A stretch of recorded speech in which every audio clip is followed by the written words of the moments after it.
Hello, welcome to the fifth Left Crew Politics vlog. Although I think we should get a new name for it, guys. Is vlog a cool name? Jeremy Grookey? We should talk about before we start the show. About changing the name? Yeah. Jeremy Grokley, everyone. Jeremy, what's up, buddy? Damn it. I was just going to give you some credit. I know the first time we did it right, the second time we did it. I fuck it up 50% of the time. So Dave, Jeremy and I have been friends for 20-something years, and I fuck up his name a lot. It's terrible. All right. Anyway, Politidope, Matt Rogers. What's up, buddy? Hey, not bad. Not bad. Excited about we're on the precipice. I mean, everyone knows what's happening right now. We just are waiting for it to happen. Right. It's over. Like how folks ask me, like, on my wedding day, like, how was I feeling? Jasmine and I was already living together. We were excited. We got married like 3 blocks away. Like, I'm just ready to like be up there. It's still a cool thing and everything. Not to like downplay it, but like you know what's gonna happen here. Right. Well, we've known for 3 days. Joe Biden's going to be the next president. Isn't that right, Dave Quast, Kevin Kline? That's absolutely right. I do not look like Kevin Kline. You do. So Dave has been on our podcast. Super smart guy. We love Dave, and so he was kind enough to join us on our live. Well, it's not technically live, but our YouTube show. And I just didn't realize you look like Kevin Kline. Yeah. No, but it's Matt Seth. I mean, we know. I mean, Decision Desk HQ already called it. You know, if AP calls it, it doesn't magically make it true. It's already true. So it's just really frustrating, you know, to wait. And we don't need to concede either. Okay, Dave, so what's Trump going to do? His Twitter feed is already saying this is BS, and it's, I mean, in the last, I don't mean from 24 hours ago, I'm talking like the last 15, 20 minutes. Yeah, no, it's bonkers. I mean, he's reportedly said that he's planning on being dragged out of the Oval Office. Like, he might make this go for 70 more days. I had such a good time.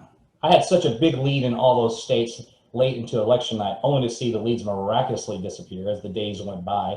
Perhaps these leads will return as our legal proceedings move forward. What an asshole. It was all part of an organized strategy to delay the counting of the mail vote so that he could have that lead going into the election night, and it looked like he was losing something that he'd already won as the days went forward. It was all strategic. I mean, they told us all along that was the strategy. In fact, we thought we'd be behind on election night. That's right. But like, we actually were ahead. So it's going to be a good victory. I'm going to throw something at Matt, but before I do, what are you drinking, Matt? Before we dive too deep into this. I'm on a little bit of a sabbatical, so I'm drinking a non-alcoholic beer. I wanted a better one, but this is all they had. So probably Last time I was having non-alcoholic orange juice. Now I'm having alcoholic orange juice. You weren't drinking on the last show. Now it's like you had like a virgin screwdriver. Now you got the real deal. Well, it was just orange juice. Yeah. It's a virgin screwdriver. Jeremy, you drinking? I'm not. No. Well, thanks for the heads up. At least. All right, Dave, you got a cocktail? A little Elijah Craig bourbon going. Nice. Very nice. That's a nice one. Nice. That's good. Yeah. All right, perfect. Matt, are we going to get? Are they going to call this tonight? Tonight. Who's they? Okay, great question. Because AP's called it. Who else has called it? What's the Dave? You just referenced it a moment ago. Decision Desk HQ called it. I don't think AP has, have they? I don't think not? AP has either. No. Oh, AP has not. Okay, No. I'm thinking maybe they called Arizona early. That's what I'm thinking. Yeah. Okay, yeah. I'll call it right now if you want. Yeah, it's over. Joseph Biden is the president-elect of the United States of America. Hey, Matt, what do you think about the fact that Trump is losing very literally to the Obama-Biden presidency? That was what was on the ticket. That was the platform. I mean, I would even argue that he was maybe a little overkill with it, but that's okay. And he also lost to a colored woman. I mean, what is not poetic about that? Did you just say colored woman? Exactly. A woman of color. Sorry. I didn't even notice that. A woman of color. We're Thank good. you. I think it's exciting. I think that he is behaving exactly how you would expect as a result of that. And for everyone who wants to act like this is surprising or we are better than this, obviously 70 million people in this country are not better than this. So it's exciting, but at the same time it's sobering because these people are not going to go away. They're going to vote next year and the year after that and the Republican vote gets turned up. So he really did. I mean, both sides ramped up their voter turnout. If Biden got a similar number of raw votes, he would have got blown out in this election. What did Trump get? 3-4 million more than he got in 16, right? It's something like that. 5 million. 5 million. 5 million, yeah. That's frightening. And here in the state of Texas, he actually had Hispanic turnout highest since 2004 under Bush, and the Bushes were very pro-immigrant, and they had goodwill with that voting bloc. It's very frightening. But we got to work on. I mean, We got to work on that. it's insane. So, Dave, I'm going to throw this at you, just kind of building off what Matt was just talking about. What is the future of the Republican Party? You were a Republican before you were. Are you a Democrat, a progressive? How would you like to be?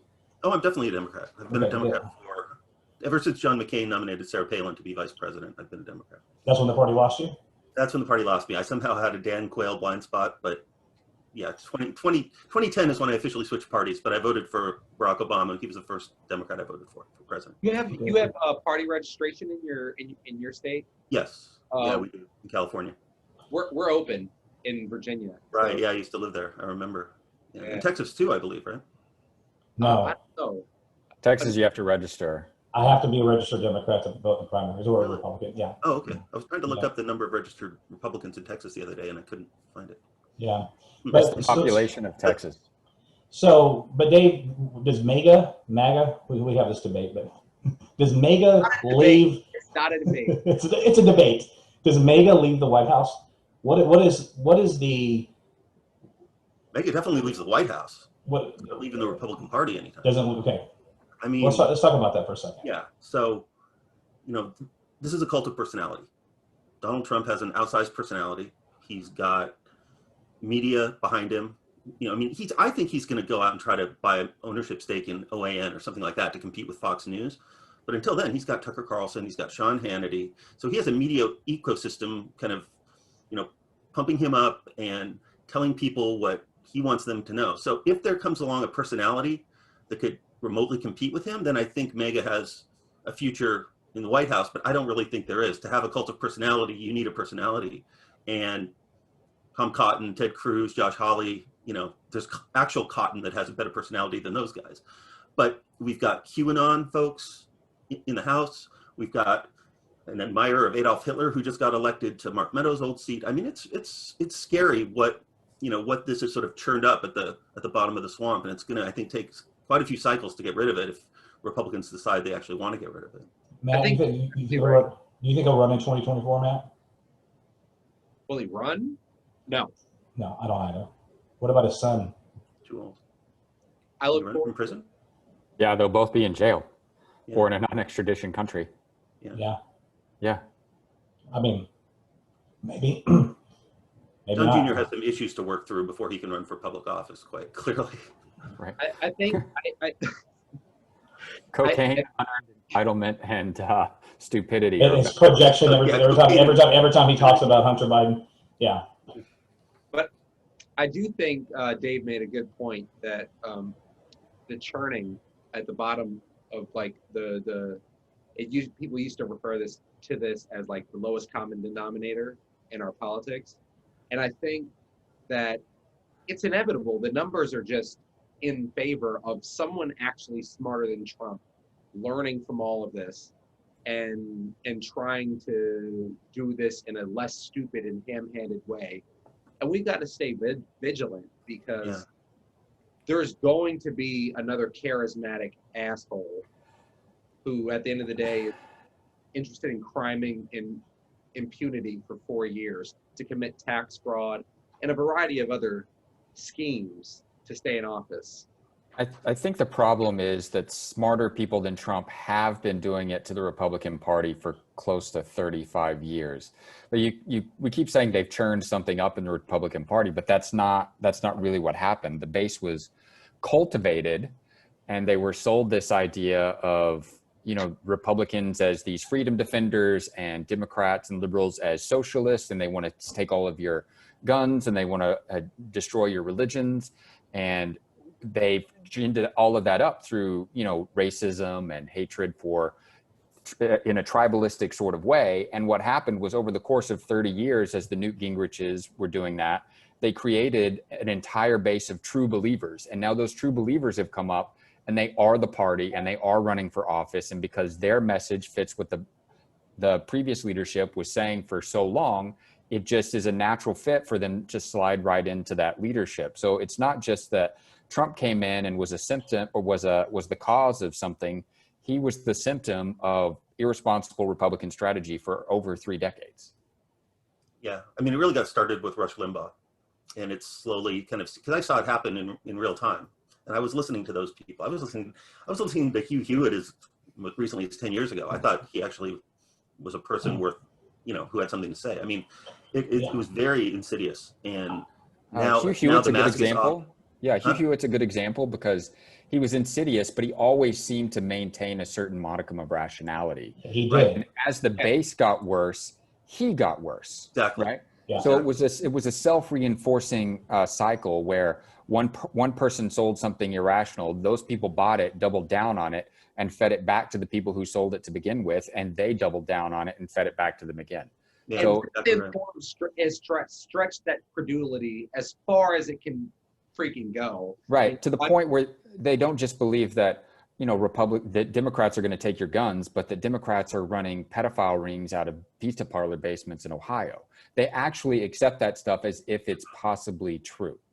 And they're the same people that are right now that really do think that this election is being stolen from them, and the president of the United States is reinforcing that. Not reinforcing it, he is the instigator.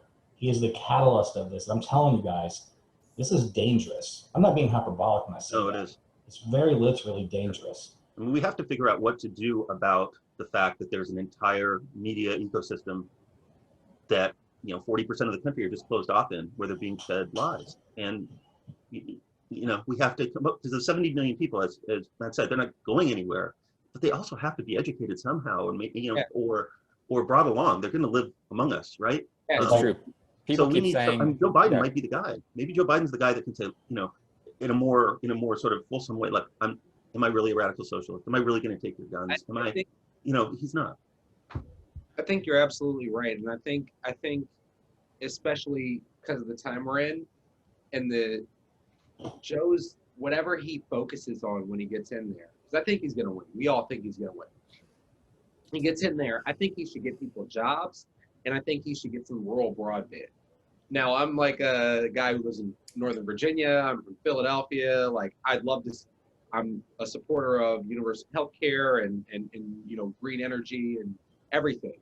But I think if you start off with 2 strong things that just across the board, like get jobs, get money in, I think you build the political capital to like sail into, because you immediately start fighting for that midterm election. I think that's what we got to be very sober about.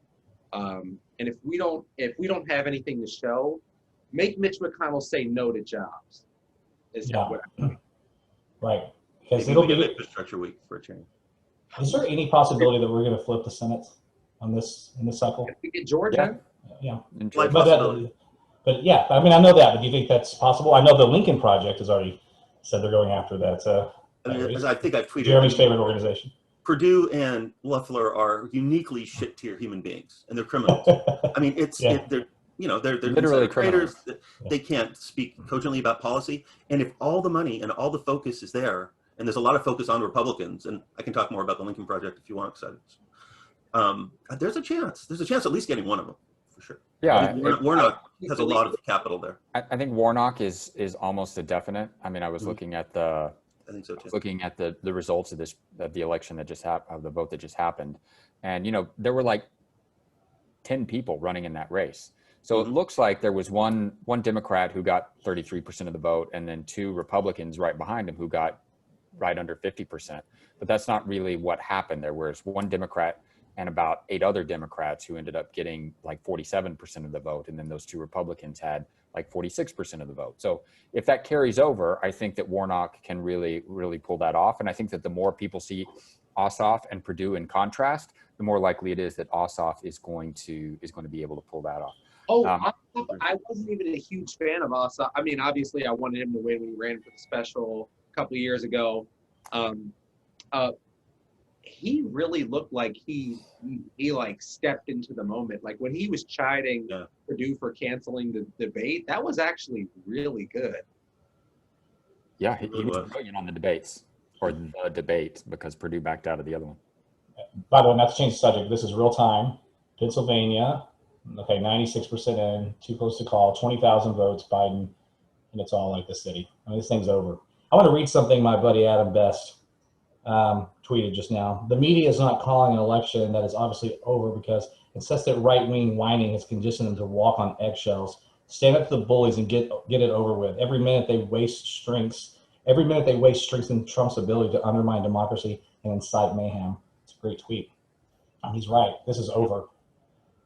Is there something to that, Matt? Are we not calling this because we're It's still within the realm of possibility. I mean, at the same time as I am obviously Democrat and progressive Democrat, but at the end of the day, as like a political analyst, it is not 100% fact that to call the election right now, you've got to say he won Pennsylvania. That's the one where you've got to say he won and it's over. Right, but we do this all the time where we're able to project out the vote that's remaining and what the lead currently is and the likelihood that every they cycle. call states. We do it every single cycle. I mean, technically, the Cowboys aren't eliminated from the playoffs, right? But at 2-6, they're eliminated from the playoffs. They're not making it. So you can't just. And that's the thing. They've been beat on and subjugated and disrespected for years. CNN sucks, got people wanting to kill them. We're talking about real violence. I think we're all very soberly thinking about, the repercussions of this. If they miscall this, it could be awful for them. Yeah. It's already awful. It's an awful situation regardless. But but that's kind of to Adam's point, right? This is unique that we're not calling it. And to Jeremy's point, this is we ordinarily already would have, and that's just it. Is that Biden is ahead by more right now than Trump was when they called it for Trump? Yeah. 4 years ago. Exactly. So what's going to happen, Dave, when Biden wins? Are there going to actually be lawsuits? Is that all just there's no foundation for it? Yeah, I don't feel like their heart's in it. I mean, if you look at not only the lawyers he's hired, but the actual brief they've already filed and the claims they're making, there's literally nothing nothing there. that they can substantiate. There's no They there. want the narrative, but they don't. And Republican have the officials are coming out increasingly too and saying, "Knock it off. This isn't right." Are they? they control every level of power down in Georgia. Like this is Right. completely legitimate what's going on. Yeah. All over the board. Like it doesn't matter what the legislative majority Yeah. is. And it was the Republican-led legislature in Pennsylvania that set the rules under which the count is happening there. Right. So the idea that we waited until election night to see how far Trump was going to be ahead, and then we started manufacturing mail-in ballots and just started like eking them out a few at a time across 6 different states is a conspiracy theory that's so mind-boggling stupid Yes. that only the Republican Party could come up with it or believe it. This is what I tell. Obviously, we all have non-political friends who just try to look at this with fresh eyes, and they're like, are Democrats always like trying to make Republicans out to be the boogeyman? Like the Republican Party I've watched, they've lied to themselves and lied to us over and over and over and over and over and over. Ridiculous lies. The lies have gotten worse, like the voter fraud lies, started with Turzai, like to your point, Jeremy, where you're talking about, this is who they've been. I mean, Turzai came out during the 12 cycle, said voter ID was going to allow us to win the state of Pennsylvania. There's no real pushback on that. It's just an acceptance of it. And they just keep on moving and just churning the train down the track. Every single voiced narrative from the Republican Party and every bit of enacted policy has been driven towards restricting the vote and limiting what vote got counted. It's been entirely undemocratic, and it's not something that just happened in this last election cycle. It's something that's been happening worse and worse over the last 5. Yeah. I mean, to Matt's point, what's changed, I think, is now it's all text. There's no more subtext. They're just admitting it. Yeah. It's all out in the open. Yeah. You're absolutely right. Hey, Matt, real quick. Is Trump's going to lose? Are we going to see him and Biden in the White House, sitting in the in the couches, transition of power. Is he even going to attend the inauguration? No, no, no. Why? Good. Why? I believe he would. It's not going to happen. I think even Democrats, we've got to just reject this attempting to make him who he's not. Right. Republicans try to fool themselves into thinking that he will rise to the occasion. We are at the asking of that question. It's a fair question, but the asking of the question, that you're straining to try to picture that in your head. He's going to sit next to Joe Biden, feet from Joe Biden, and not turn it into an opportunity to yell at him again on national television. Absolutely Oh, not. that's fun. Yeah. I mean, and the whole thing represents him being a loser, and then he's got the Obama sitting right next to him. Dave, do you agree? Oh, absolutely. I mean, he would sully the proceedings anyway, so it's a good thing he's not going to be there. But he's going to be the biggest loser in presidential history. He's going to get more votes against him than anyone else ever has. That's not something a lot of people are going to let him forget. And he's certainly not going to go to a celebration of it. Well, and he's never going to admit it anyway. Ever. That's true as well. This is all. I mean, this is all stolen. He's not going to attend the inauguration for a president whose election he's still contesting.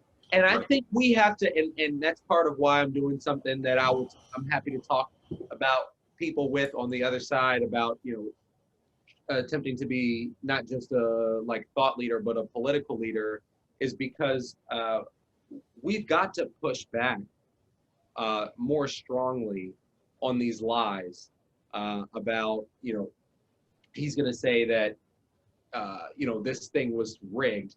And there are going to be people who want to kind of move on and just let it pass. It's going to be 80 million votes to 70 million votes.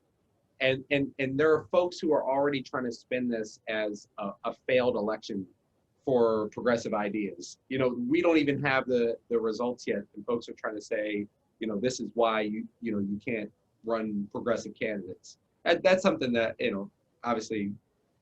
Well, the flip side of that coin is I'm seeing a lot of Bernie fans tweeting out that he would have 400 electoral college votes.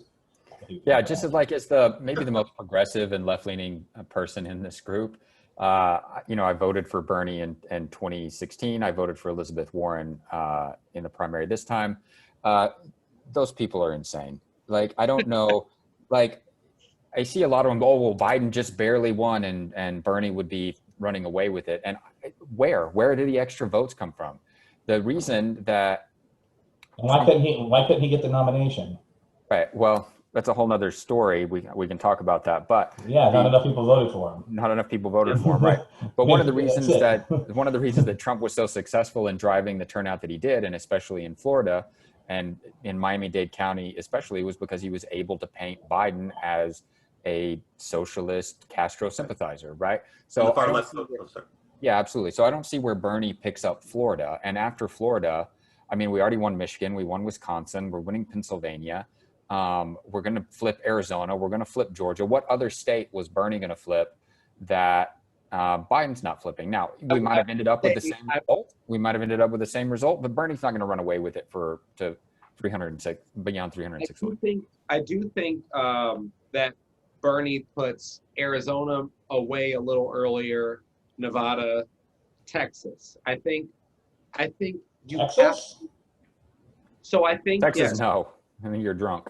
You put too much booze in that. You put too much booze in that orange juice. I've never seen Matt pissed. Hispanic voters, and I think the Democratic Party in general, we need to rethink our outreach to Hispanic voters. I mean, which I am not. Totally. But we can't, the Hispanic voters in Florida did something different than the Hispanic voters in Texas, who did something different than the Hispanic voters in Arizona. So we need to just address the concerns of the people where they are, as opposed to the concerns of the people based on who we think they are as a group. Mm-hmm. I'm still trying to get my head wrapped around how Trump had the Hispanic turnout that he did. And I don't sit here and say that we as Democrats should get the black vote. We should automatically get the Hispanic vote. That is fucking pompous and ridiculous. We're going to earn it, and we better continue to always earn it, and all work together to get, whatever, right? Right. But at Well, the end of the day, theoretically, go ahead. no, go ahead. I was just going to say, but at the end of the day, I can't get my head wrapped around how any minority, and I'm not one, and so I'm looking at this from 20,000 feet, but I know this guy's a racist, and I just don't get it. I don't get it. And I really do think that we've got to understand that your regular everyday American voter is not a low information voter or a high information voter, just like somewhere in between, really. And some of them are more low information voters. And I think Democrats we kind of forfeit anytime the word socialism enters the conversation, and I think especially amongst Florida, I think it's a different kind of population because it's a lot of Cubans and Venezuelans, and they come from autocratic kind of, Right.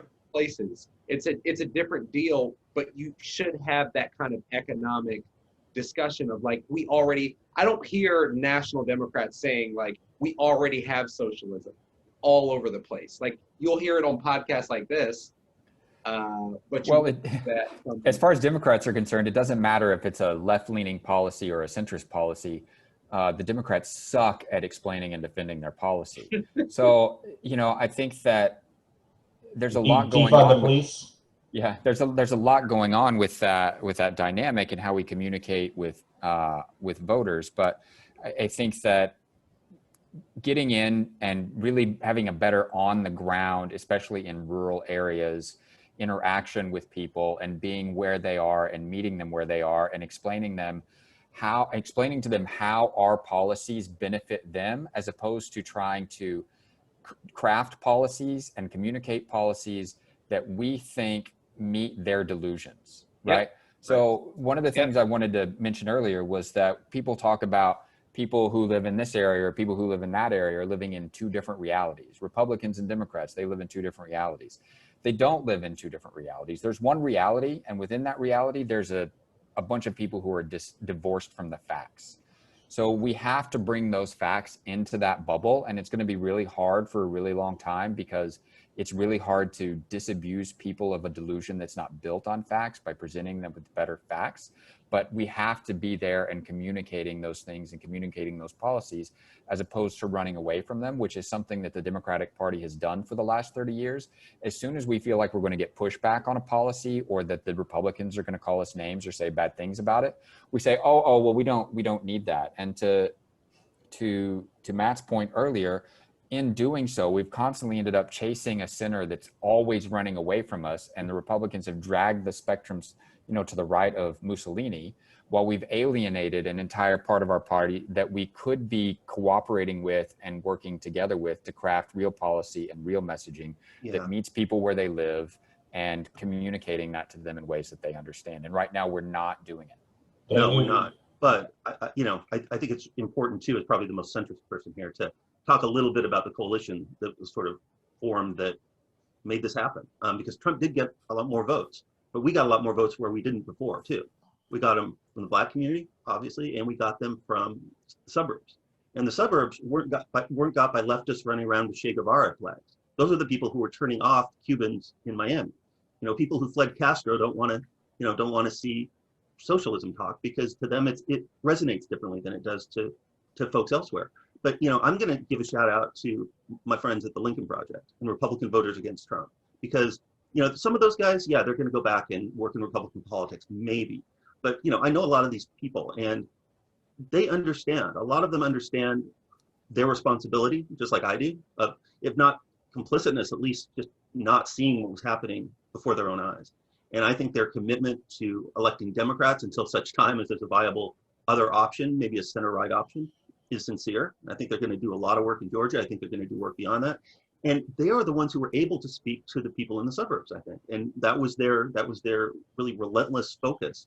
And it worked. So while there are, friends and votes and, messaging has to be done on the left, there are a little bit to our right as well. And I think that totally. That's an opportunity for a real stable and pretty difficult to break majority for a long time to come. It's a fair point, and you have to meet the moment as it is. And right now, the moment was we needed what you're talking about, right? But we needed to be able to do it in ways that didn't continue to alienate the growing and very important parts of our party that see AOC as a big part of the future of the party and a great communicator of message and a great crafter of policy. And I think that we can do both, but we can't chase one while alienating the other, because if the nominee in 2024 isn't as horrendous as Trump, those Republicans aren't voting for us again. Those center left independents might not even vote for us. You know what I mean? So we have to look beyond just what's happening in this moment and what did we have to do to defeat Trump to what are we going to need to do to really grow the party moving forward? Because right now, Republicans are calling their own policies from 30 years ago socialist. Yeah. And we let that happen. Democrats let that happen. We shouldn't have done that. We let the last Republican nominee own the narrative of Obamacare being socialized medicine when it was in his very state that he implemented as a governor. It's mind-blowing. It was modeled on his plan. It absolutely was, 100%. And to Dave's point about the Lincoln Project, and to your point about us being terrible messengers, there's a correlation there. I think the Lincoln Project did a better job at helping us get rid of Trump than any Democratic group of individuals I can think of. Anyway. Yeah, well, they were great Trump is bad messengers, but they're not going to be great messengers for Democratic policy. I don't mean that necessarily. I'm just saying that you talk about needing to be in the moment, and the most important thing was getting rid of Trump, and we did, and there were a big reason why. And that's, I will be always forever grateful for that. I said it from the very beginning. We can talk about George Conway, is this a con between he and his wife? I don't even give a shit. It's all hands on deck. Even if he's bullshitting, right? It's effective and it's working, and he's going to help us unseat this guy. And then we can sort out our differences later.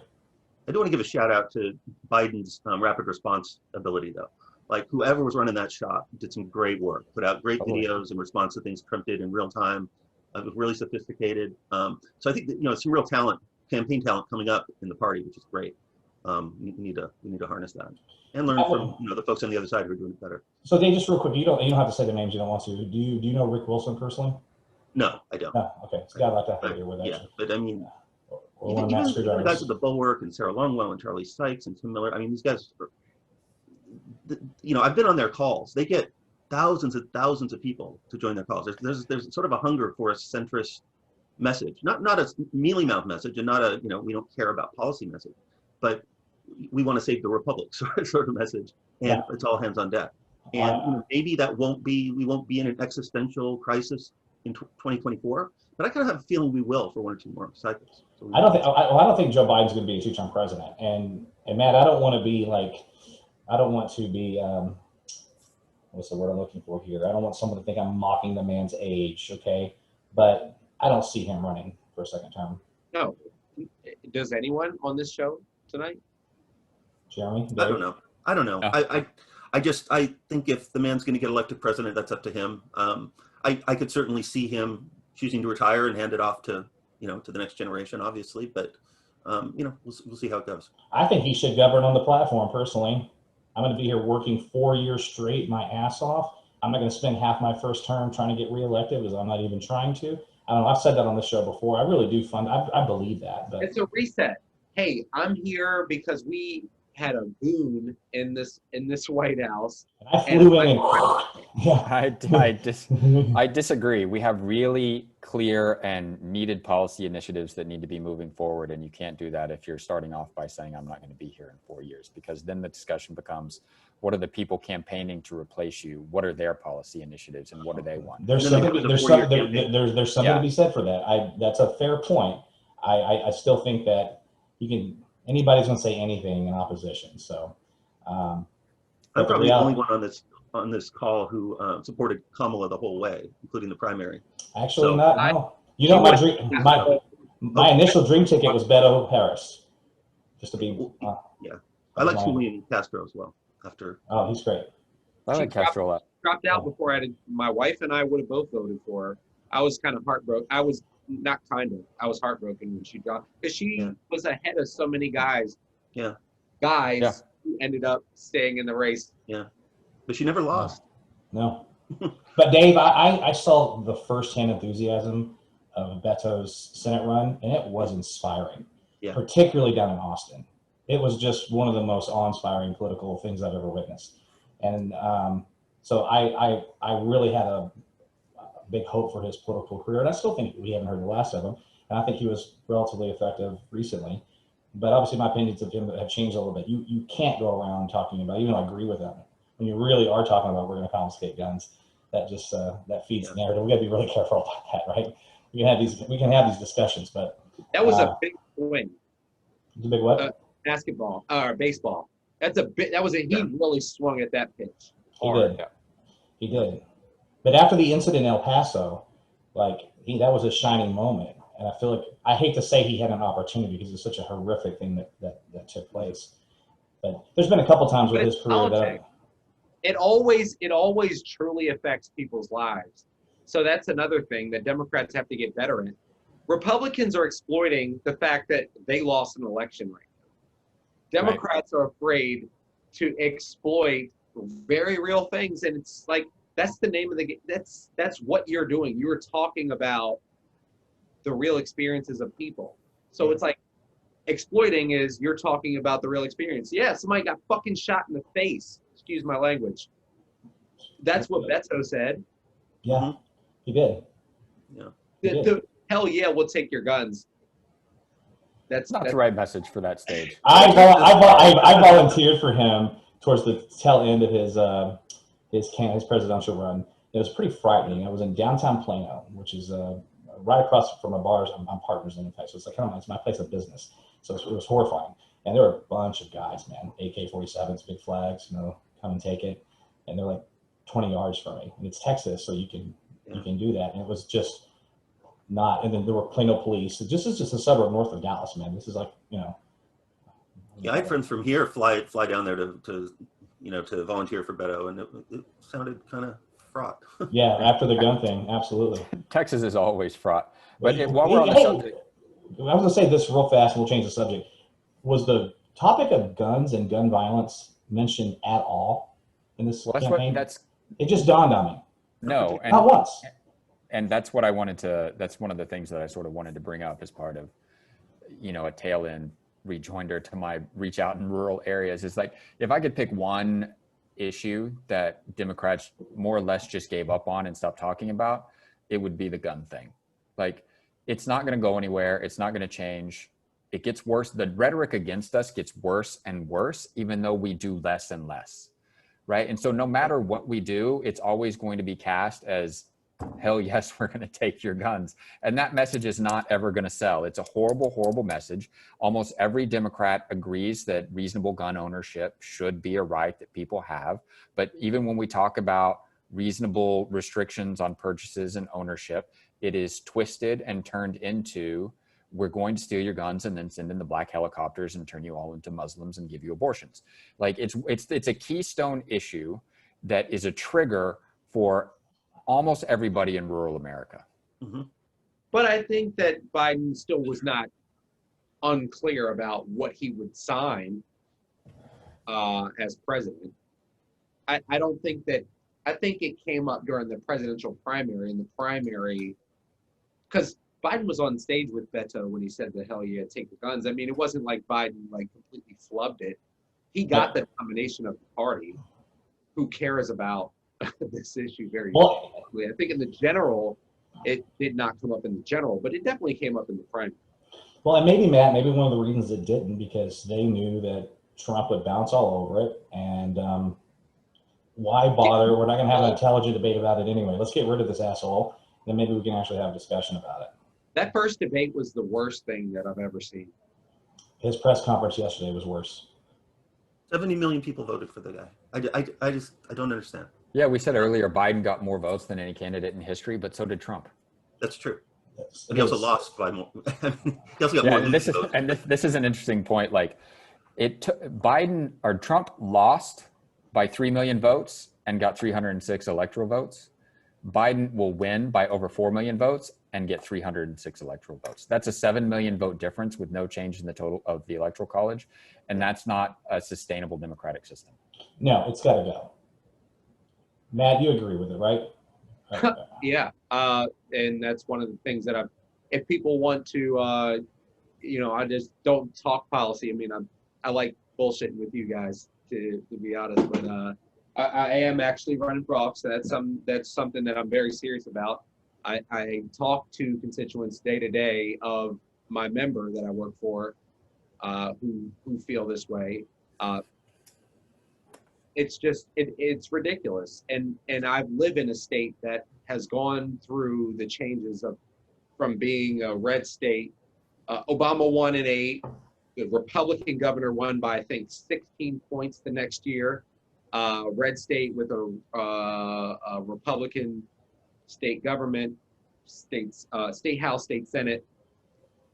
We got a governor in 13, and then finally in 19 17 took the House, 19 took the state senate. Have had statewide elected, so we've seen the transition. And at this point, now we're on the other side of this, where we were a swing state this whole time. Even in 16, we were considered in the conversation about being a swing state. This year, we were completely ignored. I heard that Biden won Lynchburg. Is that true? No, I that would be nuts. I haven't seen That would be nuts. It would be nuts, but I think it might have happened. I'll have to check. I heard that. All right. Oh, fun fact. I used to live in Northern Virginia. I used to live in Alexandria. My neighbor was Strom Thurmond. We shared a wall. Pretty well. Lucky you. That is cool. That's a cool story. Yeah. But here's my thing about the EC, and it boils down to very simple. If you are a liberal that lives in Alabama, I want your voice heard.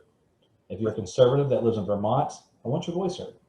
I genuinely mean that. I want your voice heard. You deserve it. You earn it. It is your right as an American citizen, right? So if that's a negative thing, then so be it. I guess I'm a negative guy. Other than maybe Texas, California probably has the most Republicans in the entire country. They don't. Yeah, totally. There are no red states. There are no blue states. They're all purple states. And I think that one thing we need to really understand about the Electoral College and why it's such a big deal to Republicans now, I think we think that it's because it provides a rural advantage to them, because rural states get a higher, their votes count a little bit more, right? But that's really just a circumstantial failing of Democratic policy, where we decided we were just going to run up the scores in the city and sort of ignore what was happening in the rural areas because there weren't as many people there. We were going to try and win states by winning the cities. The reason that the Republicans really find the Electoral College to be advantageous to them is because it creates confusion and it sows people not really understanding the system and people being mad at the system. And both of those things feed their narrative, right? They want a narrative whereby people say, it doesn't make sense. No matter what I do, it doesn't matter. My vote doesn't really count. And that helps Republicans. And that's the reason they really love it. It brings the divisiveness to the zenith, because the Democrats not going to go to where my mom grew up in Western Pennsylvania, Bedford County. Right. And Republicans not going to go to where my dad grew up in West Philly. Yeah. You mean they said they don't even vote? Is that what you mean? Because I think that's a big problem too. People who vote but don't think their votes make a difference. People who vote but don't want a phone bank because I want a phone bank where I live or knock doors where I live, but it doesn't matter if I knock a door in Arlington because it's going to go blue anyways. Now Virginia, it doesn't make sense for me to go and knock a door or make a phone call because we're going to win. So it's a cynical play. It's a cynical play because if this were just about the popular vote, it would have been over on Tuesday night at 8 p.m. Right? But because we have the Electoral College, it's created almost a week of chaos, and we'll create another month of chaos with lawsuits and recounts and people fighting over everything they can to say, well, we need this vote, we need that vote, and this was illegitimate and that was illegitimate. And that turns people off. And it is in Republicans' best interest if people are turned off of our democratic and governing systems, because that is their narrative, that the government is inept and it's confusing and it's Byzantine and it doesn't work for you. That's what they want people to believe, because then people don't vote and people blame the government for its failings, right? I got to put in the shameless plug. This is why Georgia matters. Immediately, the voter registration deadline in Georgia for the runoffs is going to be December 7th. Yeah. You get in there, you got to make sure that you actually get yourself registered to vote before then, because if they are allowed to block us from getting the Senate majority, we're going to have a very similar Right. outcome. Point on that, I just emailed Stacey Abrams Fair Fight today because my wife's family is in Atlanta. So we're probably going to go home to Texas, where I'm from, for Christmas. And then the day after Christmas, we're going to fly to Atlanta and do what we can to volunteer for voter turnout and all of outreach and all of that stuff for 10 days leading up to Awesome. Yeah, awesome. Now, I want to say this real fast. Oh, he's going to be in Texas. That's cool. You guys can hook up. He's going to be in Amarillo. I'm in Dallas. You might as well just be in LA. Okay, breaking news, 7:35. What is the date today, by the way? This is The 6th. the 6th. I Breaking think news. the election in 2012 was on the 6th. Supreme Court declines to stop ballot counting in Pennsylvania. Yeah! Yeah. The Supreme Court does not want anything to do with any of this stuff. He poisoned it. Yeah. I mean, they Yeah. might have if Trump would have shut up, but they almost can't do anything. His That's great. one of his campaign spokespeople was his head legal counsel was literally on the news. She said, "Hopefully, Amy Coney Barrett comes through for us." She You said can't do that. Well, Blatantly. who said it? Was it Dave that said it used to be the subtext, now it's just the text? Right. Is that you that said that earlier? That's a great example of it. There's Because gotta they be good shit. cultivated a base that is too stupid for subtext. Wow, this is a big deal. All right, guys. So I'm going to wrap the show up here pretty soon. I was really hoping that they would call this while we were recording here. It sucks because they have it. Why not? This is okay. Well, I know we've already had this discussion. This thing is over. It's done. It's cooked. That's cooked. That's a big deal. It's a big deal. That's the nail. That's it. That's a big nail. And maybe this was in essence them calling the elections. That was it right there, right? Yes. And he just keeps going up. I pose one quick question to everybody. Yeah, please. Does anybody think that if Trump really goes through with this idea that he's going to barricade himself in the Oval Office and not leave until January 20th, and they're going to have to drag him out, and he's going to keep just unraveling even more so than he already has, where he gets to the point where he's, basically flinging things. Does anybody think that's going to make congressional Republicans or other Republicans actually just get tired of the act? No. Hope not. any point I of hope it? not. You hope not? I hope. I so. hope he continues to get worse. And because Republicans, the entire Republican leadership is tied to him. They can't extricate themselves from him without alienating his base. That's right. Yeah. And we're not going to let these guys forget what they've done. And They're neither not- should Project Lincoln. They better be in Florida trying to take down Marco Rubio in 2022. And they better be undermining Ted Cruz and Nikki Haley and Marco Rubio as I've they seen try to run talking for about it president. already. Project cannot let the enablers get away. That's right. No, I don't think they're going to. They've been talking about all those guys. That's Yeah. right. This is great, guys. All right, so Biden's going to be the next president. So we'll have just, I'm trying to picture the first State of the Union. You have Biden, Pelosi, Harris. It's going to be amazing. That's amazing. And I think about Harris even more than I think about him, just everything that it represents. And Yes. I get choked up when I think about it. It's amazing. Yeah.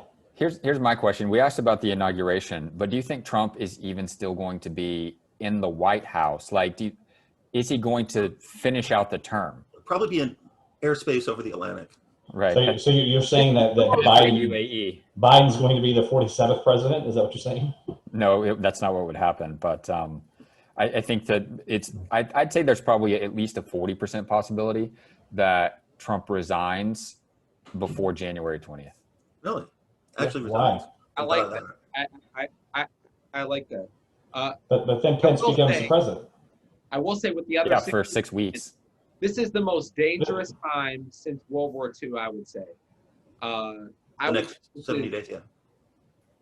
as close as this is close to height of Cold War, because he may seriously sell state secrets. He's already. I mean, I am not sure that he has not already told Putin something Putin shouldn't know. I'm sure he has because it was reported in the New York Times. Sorry. I don't. Yeah, the next 2 months, it's kind of scary. Yeah. I mean, you got a guy that's like a rat in a cage, man, and he's holding on to power. And it's slipping he's from mad. him. And he still He's has mad. nuclear. And his ego is out because he just got beat by the Obama legacy. that he's been trying to systematically dismantle from day one, and has had some success at it, unfortunately, at least in terms of policy, not in terms of symbolism. But and I think he's vulnerable to criminality as well. So then, what does that mean? Does this guy end up going overseas? Indictment. We need to see it, and that's I don't know how if you're trying to wrap this up, but I'm not in a big rush. this is what I need to see, because I think there has to be no one knows the name of Spiro Agnew, and people don't know the name of the crooks from the Bush administration. And people need to be made, I mean, law and order is law and order. If you guys want to be the law and order people need to serve jail sentences. And we need to know about what the penalties are for crooking in office. Absolutely. And by the way, Gerald Ford set a horrible precedent by pardoning Nixon. He did. Yep. He really did. What an odd presidency. He was president when I was born, by the way. Yeah. So real fast, Mr. General needs to be one of those people. whatever happened to, incidentally, Dave, that when he actually ran for office with Jimmy Carter, that's the last time a Democrat won Texas. Mm-hmm. I have family members that voted for Biden. The last time they voted for a Democrat was Carter, not against Reagan. But against Carter. What's that? I was saying, wow. My father's one of them. He voted GOP down ticket, but voted for Biden. Yeah. Lloyd Benson didn't help Dukakis very much in Texas. By the way, Biden increases lead in Pennsylvania, closes on a victory that has been a headline since 9 a.m. I'm so over it. What is the lead in Pennsylvania now? Right now, he is up just shy of 20,000, 4,000 in Georgia, Trump up 76 in North Carolina, 36 in Arizona for Biden, 22 for Biden in Nevada, 51. North Carolina for hasn't changed. It's been 76 for a long time. He's going to win each individually, Wisconsin, Michigan, and Pennsylvania, by more votes individually than Trump won all three of them combined. Wow. That's a great stat. That's insane. I love it. Well, it did not quite unfold, but that's okay. The announcement about the Supreme Court, that's very significant. That's it. That's it. That's the call. That's it. So guys, when you're watching this episode on YouTube tomorrow, we may already have our president-elect. So I hope this wasn't an anticlimactic conversation, but I think the substance here was worth having. It's a snapshot in time. We're working with what we got. Jeremy, you're my partner on a little. Viewers. Yeah. So some cult of personality stuff. If they said, Rick, would you play Batman? Is that something that you hope happened? Like if someone was making a Batman movie? What you talking to me? Yeah. Would I like to play Batman? Yeah. A guy that's an actual actor that is obsessed with Batman? Yeah, I'd love to play Batman. I've got the hype for it. Wait, so you have movies or... If you want to see Rick, you need to what's the Christmas puppy movie? Oh, I'll plug my puppy movies, man. Adventures of Bailey the Lost. Yeah, he's got a whole series of puppy movies. Like they're on Netflix. I kid you not. Adventures of Bailey, Christmas Hero. That's my favorite one. It has a lot of heart. It's very sweet. I play the dad, Mr. Baker, in all three of them. I didn't know that. Yeah. That's cool. Yeah. Yeah. I was in a Chili's commercial, Sam Adams commercial. I've been in a few films. Mad, Bad, Dangerous to Know. I might have caught that on HBO. I remember just before I left Dallas, there was an open casting call for Superman when ultimately Brandon Roth got cast. Hey, that wasn't just an open casting call. Go ahead, though. No, but I remember you went to that casting call and you were like, I love you so much because you believe in this. You have these real feelings about positivity in the universe and you think things are going to happen the right way. And you believed that this was your time to really play Superman, that it was meant to be for you. And you really believed that when you went to that. I did. When you went to that audition and you were so crushed when it didn't happen. But hold on, there's more to that story, and we'll tell it real fast. I did go to an open cast call. This is true. But sometime later, my agent at the time, which was Mary Collins in Dallas, starts booking me on actual auditions. So then I'm going to their studio, and Warner Brothers has me going on tape like multiple times. That's when that shit got very real. Right. And that's when it started to feel, when I was like my fourth or fifth audition, and then the last one where they had me as Clark Kent, and then I had to go change and come back out. I've got some of the stuff up on YouTube. I was able to keep some of it. 20 years ago, you had a very Clark Kent look. but right? yeah, but I was living with my ex-girlfriend, who's now my ex-wife.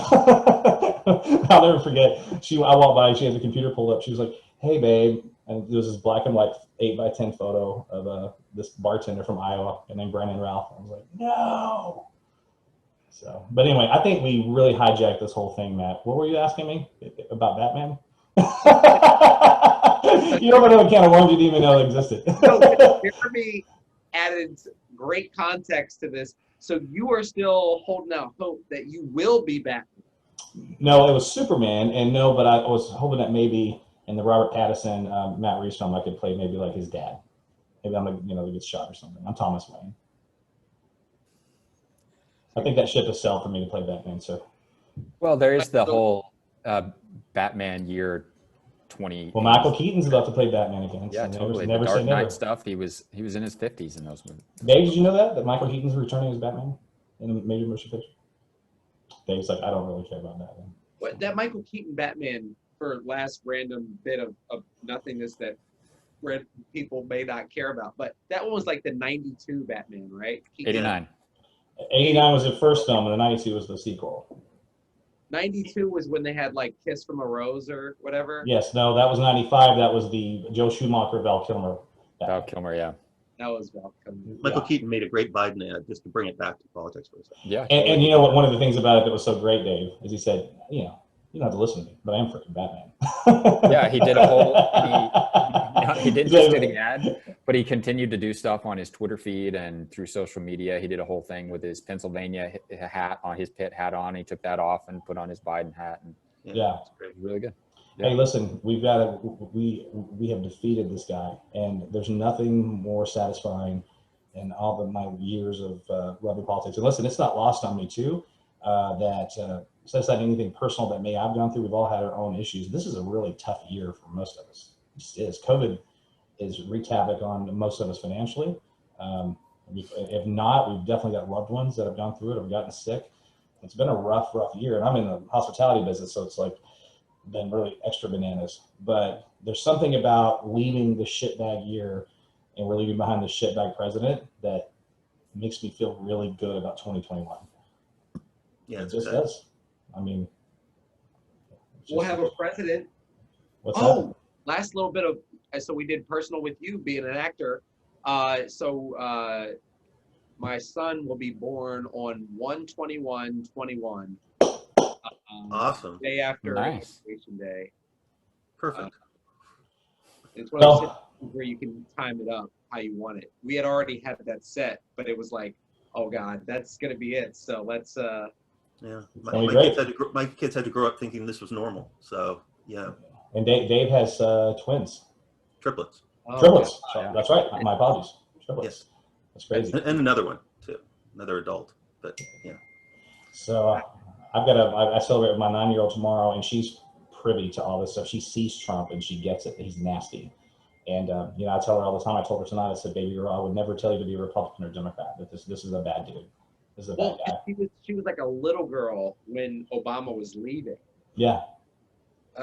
This is important because it only takes the intellect of a 4-year-old to know that Trump is bad. He Yeah. does. Yeah.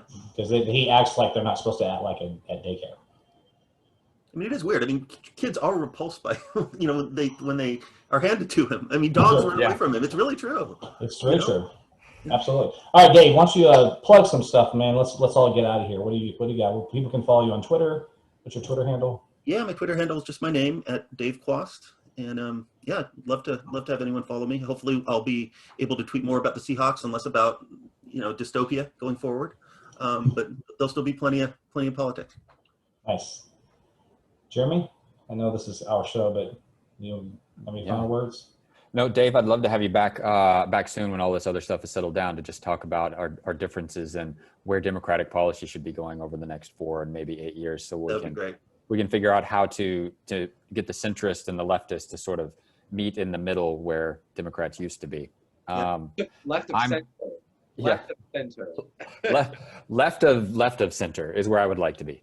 But no, I'm gonna put a lot of effort into thinking about policy and maybe doing a couple of shorter individual videos on what healthcare policy might look like, what criminal justice reform might look like, how we might really go about reforming the Supreme Court, what sort of democratic reforms we need, and how we can go about enacting those sort of in an educational sort of way, as opposed to just sort of a